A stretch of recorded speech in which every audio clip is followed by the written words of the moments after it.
Tonight, Mark continues the conversation with Stu Avant, and we're joined by 1980s sensation Michael Dowson. And in Show Us What You Got, Steve Martin and his Formula 2 sidecar.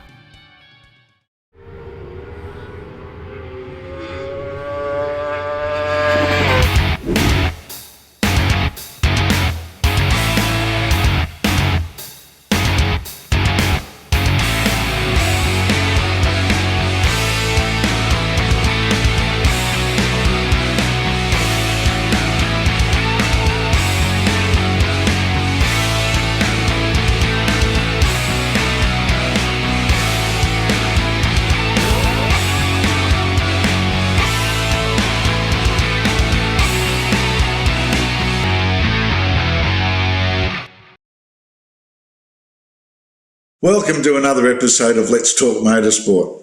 As you can see, I'm not in the studio, going through a bit of lockdown myself. I thought if it's good enough for everybody out there, I could do a bit of it and do a bit of homeschooling at the same time. Now, last week we had a great show with Carmelo Espeleta and Stu Avant, and both from completely different characters, but both thoroughly entertaining. It was a lot of fun to do both of them, and a bit of a privilege getting Carmelo there to come on an exclusive Australian interview, and he was pretty good with what he could tell at the time. As for Stu Avant, what a character. We're going to hear more from him this week in part 2 of his entertaining and enthralling stories, and also Michael Dowson, one of the big-time legends of Australian road racing back in the 80s, and catching up with him. He hasn't been seen too often, so we'll see what he's been up to in the recent years. So let's kick it off with part 2 of Stu Avant. But now, you mentioned Kurt McCarthy. Shag is, well, he's one of the nicest blokes you'd ever want to meet. And then you've got the complete polar opposite, Anthony Gobert. Great bloke, but very fragile personality. Now, you were up close at the coalface with that. With a guy like, it's a very sad story with Anthony. We saw you were the Lucky Strike Suzuki team at the time, helping out there, and Mike Sinclair was around, and all those guys were still there doing it. All those blokes. But in defence of Anthony, he's a very strange personality, but he was a millionaire by the time he was 18 and a multi-millionaire by the time he was 21. And I think with that sort of personality, he was always living on the edge, wasn't he? And it was either going to go one way, and unfortunately, he fell off pretty quick from that direction. Yeah, look, I've got a lot of time for him because I spent time with him, and whilst he gave me a hell of a lot of problems, he was just a kid, and a good kid, and had a personality that took him down that line, Braxy. It wasn't that he got up in the morning and decided he'd piss everyone off and annoy people, which he did. He did that really well. And break every rule he could find. He did that really well.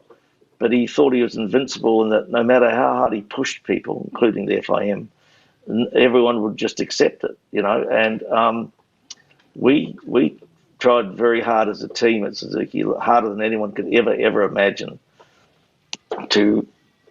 The word would be rehabilitate, but it's not, because all we had to get him was serious about it in the way that you had to be serious to be successful. And I often describe it like this with him, is that if you compared him to Mick Doohan, if the skill level was from 0 to 10, Gobert had 9 standing on his head, Mick had 8 or 7. But when it came to hard work, because Anthony did none, he stayed at 9. Mick did the 3 to take him up to 10. So the difference was application. It was in his personality. I enjoyed my time with him. I had to do work for Suzuki, which wasn't that much fun, but we gave him ample opportunity to be successful, but not a good bike, so I can't blame him for that.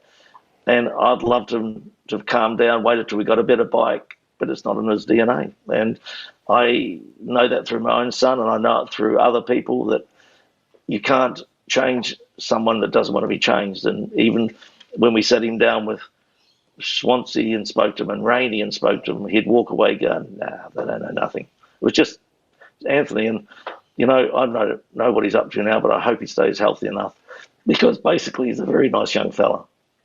Yeah, he was. Well, I always got on well with him and stuff, and I just thought everything, like the money and everything, it's just a sad story because he had more talent at the top of his little finger than I've got in my whole body, and a lot of other people have got the way he could ride a motorbike and what he could do. And like you said, you mentioned Doohan and Gobert in the same breath, and they could have been equal, whereas Doohan put the hard work in and used that to his advantage, whereas poor old Goey was his own worst enemy. But I think Goey would have just butting, and I think in 10 years earlier or 15 years earlier, Goey probably would have won everything, because yes, you had to work hard, but you didn't have to work smart, and you couldn't get Goey to get to a press conference on time or wear the right clothing or anything.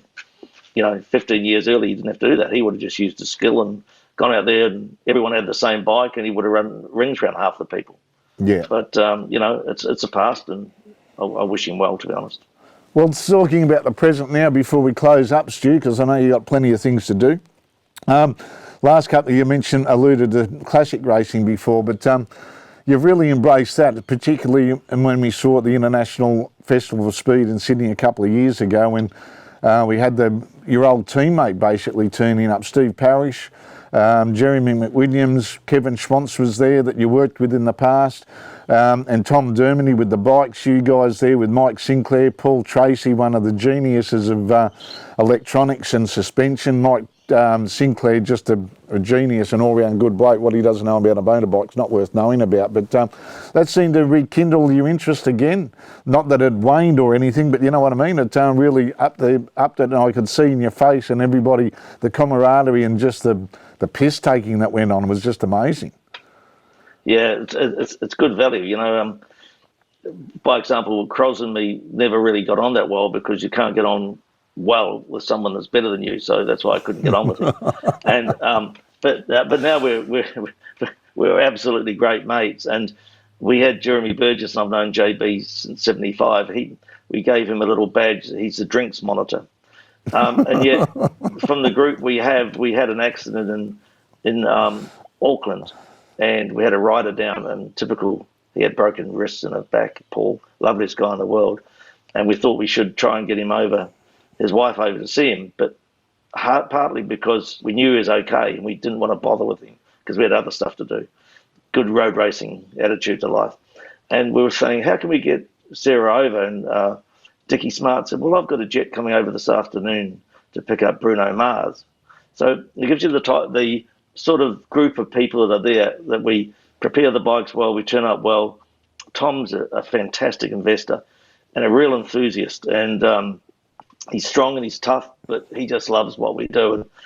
And so I lived at Stavros's house, Steve Parrish's house, when I was in that bad year of mine in '77, and we travelled together. And a quick story about it: we went to the Ulster Grand Prix, which a lot of people know about, and it started off fairly badly because we got to the hotel together and we went to check in, and I walked in first. It was the second story up, and Steve was behind me, and they said, oh, yes, Mr. Avant, we've got your room. And I said, oh, great. And Steve Parrish is standing beside me, and he said, oh, Steve Parrish, works rider. And she goes, well, your room's gone, Mr. Parrish. And he goes, what do you mean gone? He said, well, it's gone. She said, well, Stu Avant, poor Kiwi, Steve Parrish, factory rider. How can that happen? And she stood up, walked around and opened the big doors and pointed down the corridor, and the IRA had blown the place up during the week. And she said, your room's gone. So there's only blue tarpaulin where it was. So it's good. We did a lot of things together, and I crashed that day at Deers Leap, which a lot of people would know, and I had sleeved my 750 Yamaha down to a 500, and Tommy Heron had given me exhaust pipes for it. And I said to Tom, how do I go around Deers Leap? How am I going to be? And he goes, well, flat out in fifth.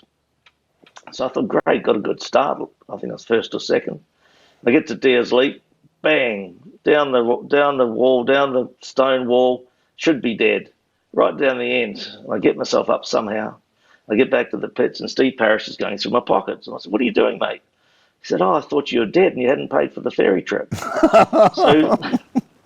And then actually it turned out when I talked to Tom later on, he said it was on a 250 flat out in 50 at Davey Bucket. So we had good times that year. And now he comes over, and he's forever a good friend. As you say, Jeremy, and we've had just a really, really good bunch of people ride the bike. The RG500, which is Tom's, but I've got input into it. We've had Hugh Anderson ride it, which was my childhood hero, 4 times world champion. the Hall of Fame, MotoGP Hall of Fame now. He rode the 504 and said that the last time he rode a four-cylinder Suzuki was the 250 in the Isle of Man. It was called the Whispering Death. And he was 83 years old. He got off and he said that was better than sex. And the same day, Cam Donald rode it, which was great. And then Cros has ridden it a few times, but he bothers to turn up. God bless him. We've had Stavros ride it, obviously, and probably one of the highlights for me is Randy Mamela, who was my mate from 15 years old. He rode it at Auckland, and the best person you could ever have around you. I don't know if you know much about how he lives his life, but he went and talked to every single person in the paddock. The people were having coffee. He sat down and shared tea with people. He is the most beautiful person in the world, and he rode it, painted up in his colours, and that was a very, very, very good day for me. Now, talking about good days, the long lunch, fill us in a bit about that. That sounds like it's one of the best afternoons you could spend with like-minded souls.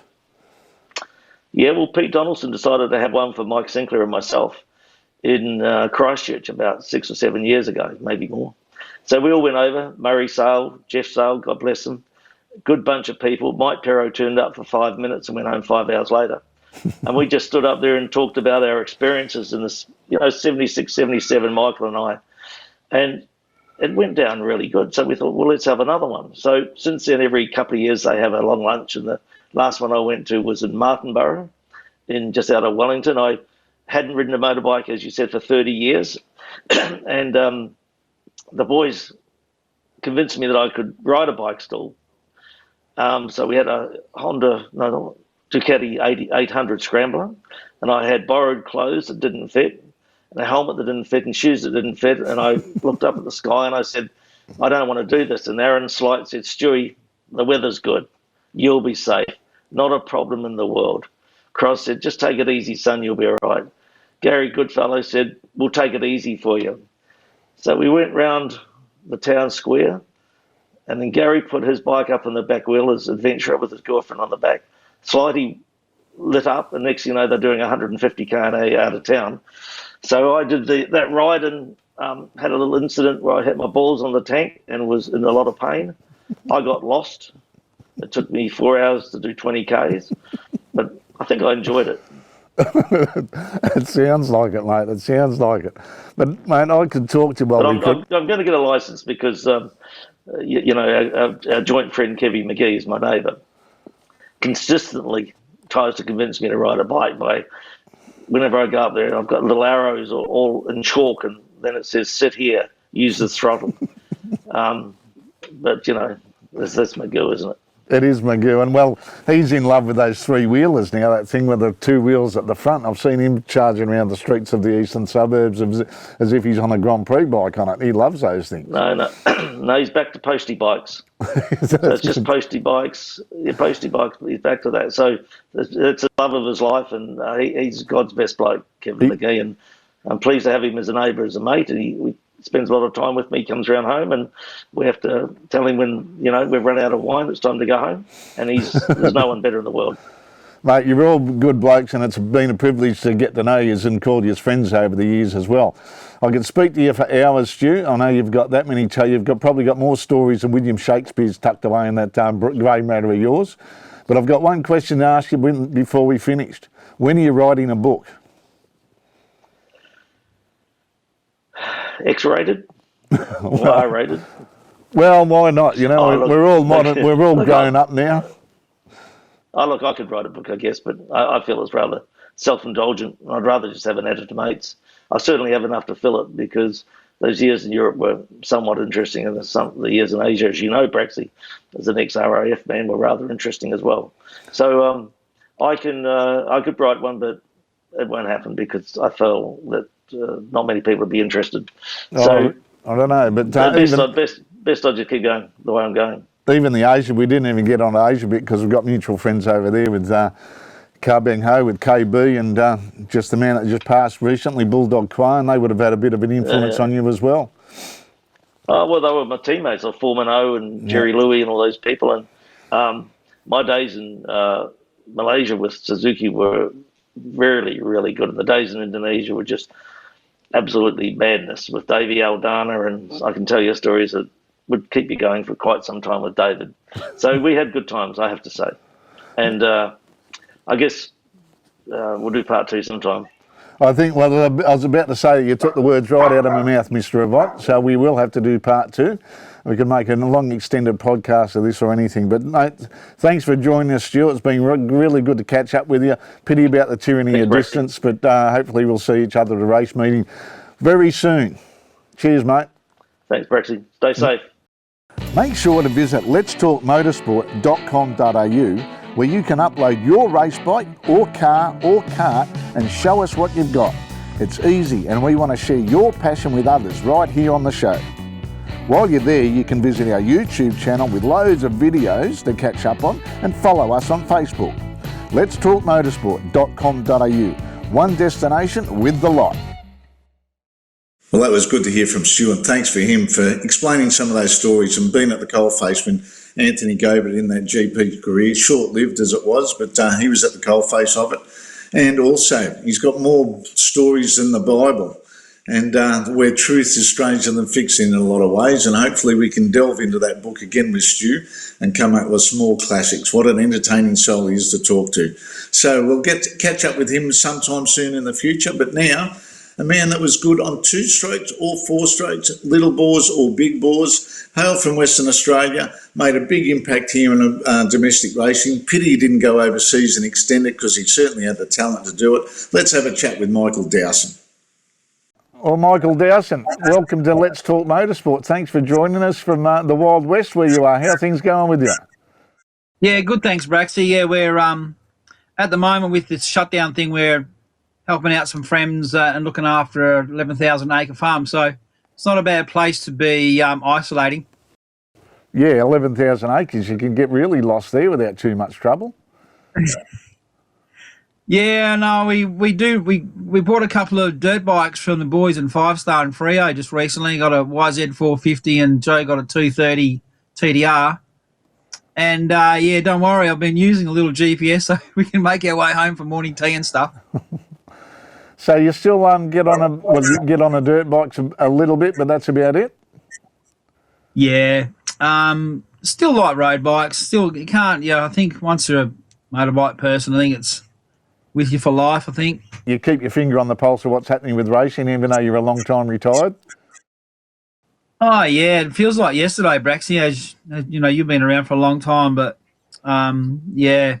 My racing started here in Western Australia, in probably the late 70s, mid-70s. Dirt bikes first, and then my younger brother was keen on road racing, so my old man made it was a YZ125 air-cooled C model, put in an AS3 frame or AS2 frame, and the older boys will know what an AS1, AS2, AS3 were. And I was the eldest, so you had to be 16 to go to Wanneroo and ride initially. So I got the first opportunity. I was more interested in dirt bike at that time, but after being at Wanneroo for a day and not having to clean my bike, I was locked in. That was me. So, and coming from Western Australia would have been a little bit harder to make a name for yourself too. I think, Braxy, for me, and unfortunately Mum and Dad have both passed now, but my God, the things they sacrificed for me as a kid and made available. We were coming across from Western Australia. We were doing 5 or 6 trips a year for 3 or 4 years, and all Mum and Dad's doing. I wasn't able to sort of finance all that sort of stuff. So, Mum and Dad's input was absolutely significant, and without them, it wouldn't have happened. As I said, unfortunately, they're both passed now, but big part of why I got the opportunity was them. So how did obviously it starts off with Mum and Dad racing and things like that. So where did your break come, and what was the background for where you went from that to being put onto, well, better bikes? I wouldn't say decent bikes, but better bikes, being with better prepared, more finances and all the rest of it behind. No offence to your Mum and Dad who tipped in all that money to try and, bring your dreams to a reality. Yeah, and it was a bit of a shock, really, how it happened. we were doing West Australian racing and doing state championship stuff as well as racing on the East Coast for a bunch of years. And then we uprooted and went over and lived in Brisbane. I worked for a bloke called John Burke. I had Cycle Plastics, so the Queenslanders who might be watching now would remember Cycle Plastics. I worked for them when I first went to Queensland, and mum didn't, but dad worked for a guy at Gaithorn Yamaha, Rob Assink. Rob Assink was riding the dirt bikes and was keen on the road scene and had a racing background himself. So he was instrumental in helping us out 84, 85. Dad and I got the Toshiba money from Yamaha in 85, so we had the Toshiba branded to us on our bikes. So basically at the end of 85, as it was coming to a close, the Marlboro Yamaha thing was starting to sort of take shape, and obviously I knew Warren Willing because he was one of my legends, and he was the guy that sort of spoke to my parents first and said, well, look, we're going to do the Marlboro Yamaha thing, but you guys have done a good job, so you can go home. And basically Mum and Dad went home to Perth, and I stayed in the East Coast and carried on with Kevin on in 86 on the Marlboro scene. And yeah, so that's where it all really started to get going, I guess. That was a pretty good vote of confidence from Warren Willing, because up until then you were basically all 250 GP orientated, wouldn't you? So you're going from a purebred GP bike, sweet handling, everything nice and done with the two-strokes as well, a peaky two-stroke, mind you, the old 250s and 350s, and then jumping onto a big banger four-cylinder four-stroke that, I don't think handling was in the dictionary of some of those days back then. No, and it really was, as you said, it was a real development level. Four strokes were starting to, be a little bit more. They're small. They were getting smaller. They were getting more powerful. Technology was increasing. I think the main thing I'm not really sure, and unfortunately Warren has passed as well. But I think back in 84 and 85, the Pittman family, Malcolm and his family, gave me the opportunity to ride his TZ 750 in both the Swan Series and at Bathurst. So I had a pretty good run at Bathurst in 85, and I can only think that Warren said, well, if he can ride a TZ 750 around Bathurst and not do bad times, well, we better have a look at him. I don't really know. With that, was it more? Could you adapt easier to the characteristics of the big four-cylinder four strokes? It's funny how we all look at things differently, but I always was a two-stroke person, because when you look at a crankshaft and the power coming from the crankshaft to the back wheel, a two-stroke makes a power impulse every top dead center. So me understanding the reciprocating engine and how it operates, and the four-stroke engine firing every second top dead center, was to me like it's a bit of a truck motor type thing. But short stroke and engine design and reciprocating mass and all that stuff is made four strokes do what, again, if you think of a basic reciprocating principle and how a four stroke has got a dead stroke every second top dead center, you think how the hell these things stay together, and the RPM they do and how they operate is truly amazing. They are, and you were pretty amazing to watch on those ones as well, with those days of the Marlboro Yamaha team with you and Kevin McGee. You paired up, you did your 85 86 Castrol, you won that with the team. 85 was a very, very wet Castrol 6 hour. You'd come together that, but at Bathurst, particularly at Bathurst at the Easter meeting, you were on in the same team but competing against each other, and you did pretty well up there as well. It was always like I have extremely fond memories of racing alongside and with Kev. You're always trying to. It's the rules back then are the same as now. First person you got to beat's your teammate, and we're always mates. Warren was such an amazing dude to have in the team and on your side. And I remember Bathurst 86. the RI Warren had set up the 750s with bigger fuel tanks. Across the top of the hill, the bikes were a lot more heavy, and therefore the bike was squatting, and we were using our normal shift pattern. So you'd be 1 down, 5 up shift pattern, and we both come in complaining that we can't shift up across the top of the hills through McPhillamy. You just can't get under your shifter to shift up, and you want to go. That's what you want to do. And he's like, okay, well, just reverse the shift, start shifting backwards. And we've gone, okay.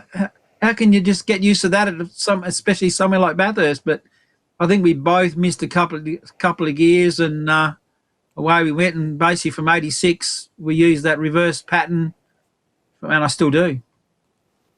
Yeah, well, it's easy. I think when you get used to it, it is. You do miss gears occasionally when you're swapping over from road pattern to race pattern. What's the big standout memories you've got of those times? The ones that you hold dear? Oh, God, heaps, mate. Being at the factory circuit up at Iwata and testing Formula One machinery. Funny story, Warren and myself and Kevin had gone to test at the Yamaha test circuit after we'd done pretty good at the Suzuka 8 Hour in 86. And we got the invite to come and have a ride on their factory or Formula One bikes. And we got there, and we wanted to adjust the bike, and they said, no, you can only ride, that's it. So Warren said, righto, pack your gear up, we're off. So we're shoveling our gear back in the hire van to go back to the hotel, and chap boss come out, oh, no, I've spoken to the big boss in the factory, and you can do small adjustments. So we did some adjustments and took the lap record from the circuit. And from that day, the Japs seemed to be keen to listen to us and take on board what we were thinking. And again, that's all Warren's ability and knowledge and knowing how to deal with them. And Warren has been to to Japan and raced over there on many occasions when he was a rider. So he just knew everything. He said he was a great guy. And I think probably that's the highlight of my whole career is having guys like Warren Willing, having guys like Mel Pittman, guys that were instrumental in racing on the track and in the pits. And those two guys, Mel and Warren, to me were, the two of the top guys of their time. So what did Warren ever say to you? Like he said to your parents that would like to get him there, but did Warren ever say to you, the reason I picked you and wanted you was because of whatever? Did he ever sit down and explain things to you like that? No, we never spoke about that actually. I just think that I had a connection with Yamaha. Kevin and I, we give Mum and Dad and I gave Kevin a ride in the endurance races in '85 on the Toshiba bike. So he come and rode at Winton with us, and we did all the endurance races together on the Toshiba bike. So he was riding the Ducati back in those days, and he was able to come across and ride with us in the endurance races in '85. And I can't remember '85 being a really good year. I suppose we were looking at sort of wanting to win the Suzuka, Oran Park's 6 hour, but the Castrol 6 hour. But we had a few issues. I went down the road, and the 6 hour wasn't a good result. But all in all, I think we had good results, and I think through the year between Kevin and I riding production bikes, I can only think that was the reason we got the 86 gig was we had a fairly successful 85, and maybe they were thinking that with a bit of a good team behind us, there was a good chance of going a step further, and we did. Well, just going back a year before 85, 84, that was a pretty classic 6 hour race as well, with the RZ500 up against the VFR 1000. I think they were 1000s back. They were just bringing out the bigger bore bikes up against Wayne Gardner. You had a pretty good meeting there, and it all came about with a bit of almost not meant to happen, but it did. Yeah, so riding for we had a link in 83, 84 with Allen and Thompson, and those guys were always really good to us. So the Allen and Thompson guys back in those days were real keen on racing, and we just happened to be in the right place at the right time. And the 84 Hub 300, we won that on an RZ 500. And I had connections then with Emerson Sport to the Dunlop guys of the day to ride in the 6 hour with Jeff McNaughton. Come race week at Oran Park for the Castrol 6 hour of 84, my times were more closer to what Richard Scott was doing on the Toshiba RZ 500. So, again, the Warren and guys like Pete Addison, there's too many names that I can't recall off my top of my head, but a bunch of guys decided that it was a good idea to put half a Emerson bike together and half a Toshiba bike and put myself and Scotty on and see what could happen. Richard was riding with Gawley and Stephen Gall, the top motocross dude of Australia, and Jeff McNaughton, who was supposed to be my teammate, got together with Gawley. So they rode one of the bikes, and myself and Scotty rode the other. And yeah, we were able to put it together. It certainly did, and well, Gawley did pretty well himself. He ended up on the podium of a 6 hour at one stage too, I think. So not too bad on the bitumen as well as the dirt. Pardon me. But now going after that with the Mulberry Yamaha team, going on from there, Kevin went overseas. Why didn't you go overseas? Because at the time you were like and I'm not trying to piss in your pocket by saying this, but I think at the time a lot of people expected you to make the jump and go overseas and do a few GPs. You were doing the Suzukas and those endurance races, but what happened there? I think Kevin was younger. Kevin had less commitments in regards to family. I think these are the sort of things I think that were potentially making the difference. I was very happy and content being involved with the Japanese Yamaha factory. I love Japan, love their food, love the people, and definitely loved the R&D section of it, and understanding and being involved with all the Japanese dudes that were developing machinery. And at that stage of my career, I think that I really probably wasn't making all that much. Probably wasn't sort of forcing the point and saying I need to be in Europe or whatever, and that just didn't come into it. So when Kevin and Warren were going to Europe, it really didn't faze me. I was still racing at a high level, racing extremely expensive motorbikes. Again, having a mechanical background, I just loved being in Japan and watching and seeing the development of both 2 and 4 stroke motors. So how long did you spend travelling back and forth to Japan? All in all, nearly 10 years. Wow, yeah.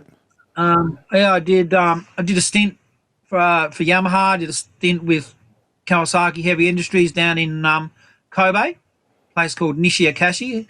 And then also had a bit of a stint with Yoshimura, so Fujio, rode for him a couple of times. So were you based there permanently, or were you travelling back and forth from here to Australia to Japan? Commuting, I was pretty much spending, I think the longest I was staying in Japan was probably sometimes 2 and 3 months at a time. But it was pretty cool to be there, and we're always busy being involved with, not so much the factory getting in with tools, but there's always bikes to be tested and things to be done on track. So I got to do a lot of the circuits around Japan, and a lot of racing was excellent. So it's a pretty proud moment to think that you had a bearing on the development of that generation of FZRs. Absolutely, definitely. I know with the the ZXR 750, when I moved across to Kawasaki, I significantly had, I believe, other people may have a different opinion, but I had a lot to do with the development of the ZXR Formula One bike in 1991. And that was recognised from Kawasaki. I got a nice little plaque from them about how they're happy with what happened, but that's another story. Well, talking of another story, you competed in the first Aussie Grand Prix too at Phillip Island. You didn't get too bad a result there for the machinery you're on either. Yeah, that was just put on me really. I think a week before the race, there was no time. I flew across and I actually rode Tadahiko Taira's spare bike.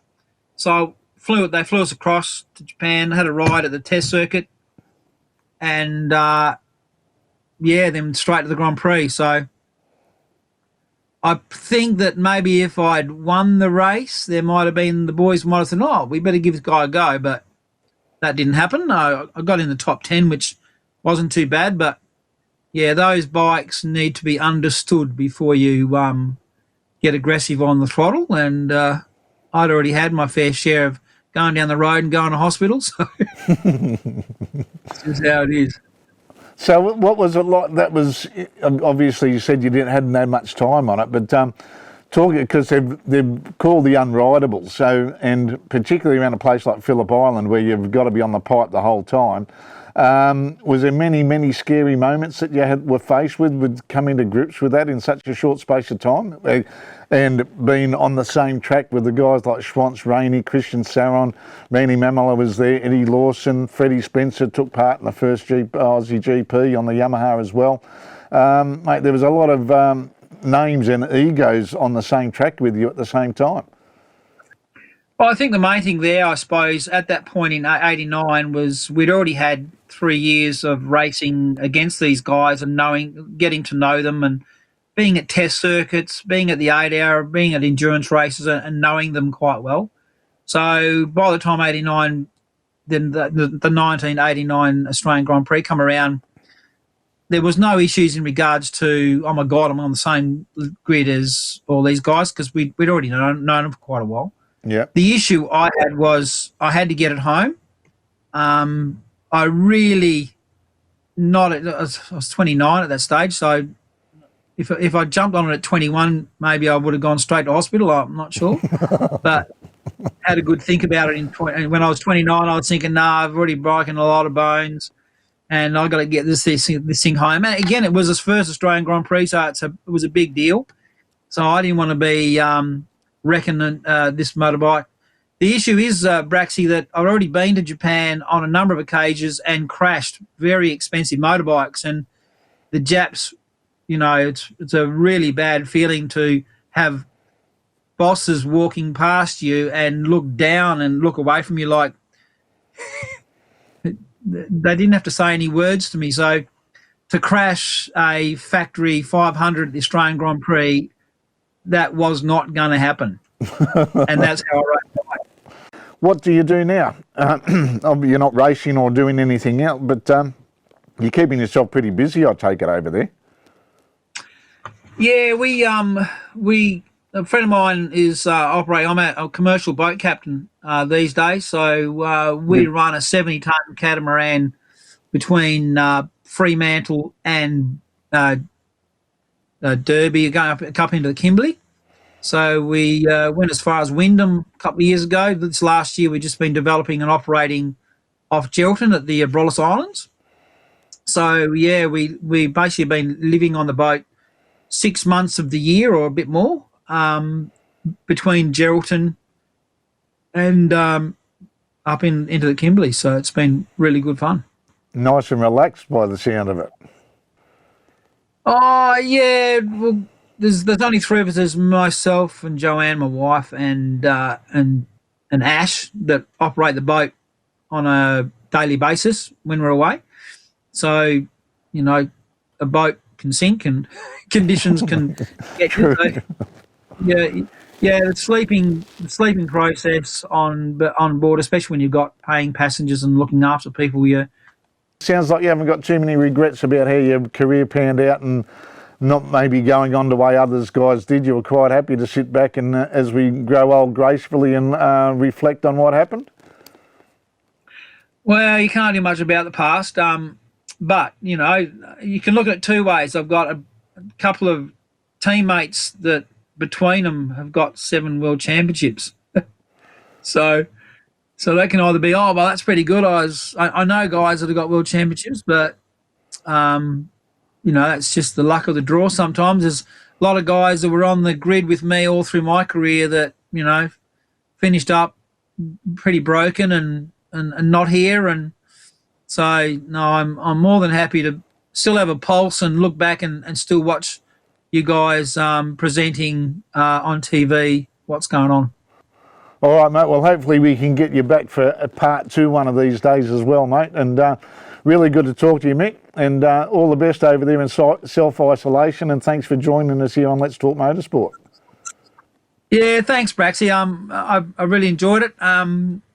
Again, well done for what you guys are doing, especially you. I know you put a lot of effort in with the bike scene in Australia, and it probably wouldn't be as polished if you weren't there. So thanks, mate, for all what you're doing. Mate, thanks. That's blown me away. But yeah, thanks for your vote of confidence, mate. I appreciate it. And hopefully we can get back to Wanneroo next year. The 2+4 got cancelled. I was looking forward to being over there and catching up with you this year. But hopefully this malarkey is all settled down very soon and we can get back to live sort of what we used to it. And hopefully see you next year at Wanneroo Park. Well, if I'm not at the Abrolhos Islands or anywhere up there, I'll be there. Well, if you're up there, I might bypass the 2+4s and come out and do it. I don't mind a 70-foot catamaran if I do say so myself. You'd be more than comfortable, mate, and be more than welcome. All right, mate. Good to talk to you, and thanks very much for a little bit of flashback in time of what it was like back in those days. Yeah, thanks, Braxy. That was awesome to catch up with Mick Dowson, one of the nice guys of Australian racing, and good to see that he's still got a sense of humour and plenty of stories to tell. Now, someone with another story to tell is in this week's Show Us What You Got. Steve Martin, the son of the legendary tuner engineer Bob Martin. Now, he was famous for his sidecar designs and also pretty handy in a sidecar himself, as well as making a number of frames for solos as well. Now, this one we're talking about tonight with Steve Martin has got a direct link to his old man. So there's a good storyline here. So let's catch up with Steve Martin and his beloved sidecar.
So here we have a Honda SP1 Formula 2 sidecar.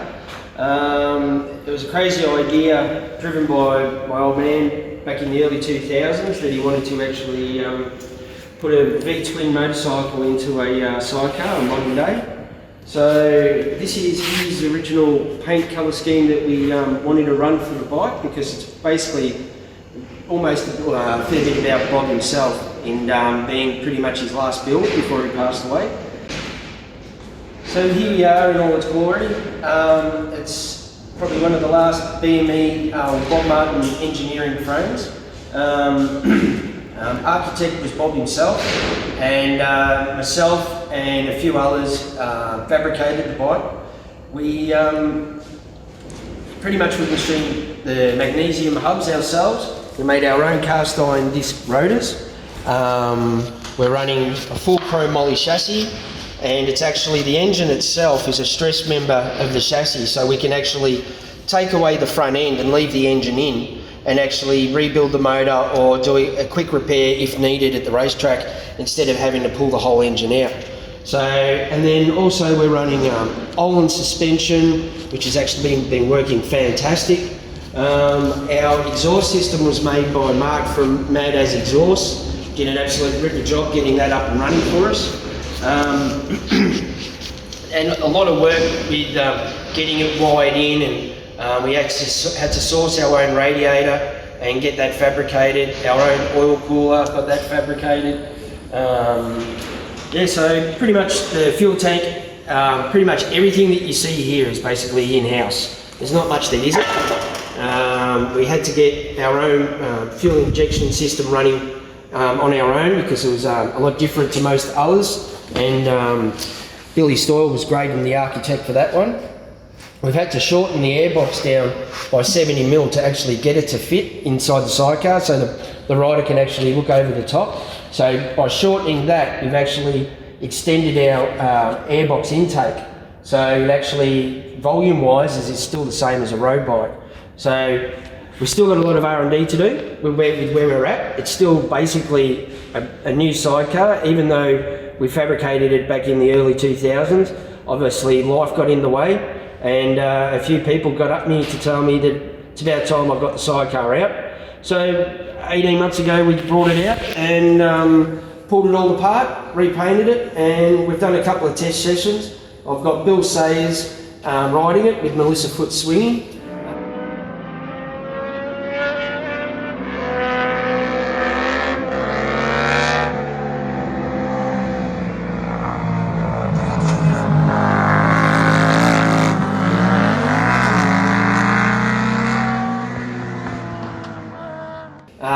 So far the feedback's been absolutely fantastic. So yeah, we've still got a long way to go, still a lot of R&D to go, and unfortunately the circumstances surrounding what's going on this year.